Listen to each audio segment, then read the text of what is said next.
अमरावतीमध्ये भाजप आणि शिंदे सेनेची युती तुटली आहे। त्यामुळे दोन्ही पक्षांना स्वबळाचा नारा दिला। काल दिवसभर झालेले शिवसेना भाजपच्या बैठकीमध्ये हा तोडगा काढण्यात आला। जागा वाटपामध्ये जास्त जागा मिळत नसल्याने शिवसेना शिंदे गटाने संपूर्ण 87 जागा स्वबळावर लढवण्याचा निर्णय घेतलाय। भाजपने दगाफटका केलेला नाही तर कार्यकर्त्यांना न्याय देण्यासाठी स्वबळावर निवडणूक लढवत असल्याची प्रतिक्रिया मंत्री संजय राठोड यांनी दिली आहे।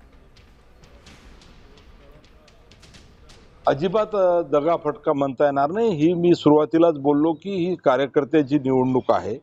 गेले अनेक वर्ष अनेक कार्यकर्ते हे पक्षाचं काम करतात। अनेक लोक शिवसैनिक म्हणून काम करतात, भारतीय जनता पार्टीचे म्हणून कार्यकर्ते म्हणून काम करतात। आणि मग कार्यकर्त्याच्या निवडणुकीत कार्यकर्त्याला जर या ठिकाणी लढता येत नसेल तर तो कार्यकर्ता नाराज होतो। आणि म्हणून कार्यकर्त्याच्या या निवडणुकीमध्ये आम्ही प्रयत्न केला की हे सर्व जुळून आलं पाहिजे, पण ते जुळून आलं नाही। आणि म्हणून कार्यकर्त्यांच्या आग्रहाखातर ही मैत्रीपूर्वक लढत आम्ही लढत आहोत।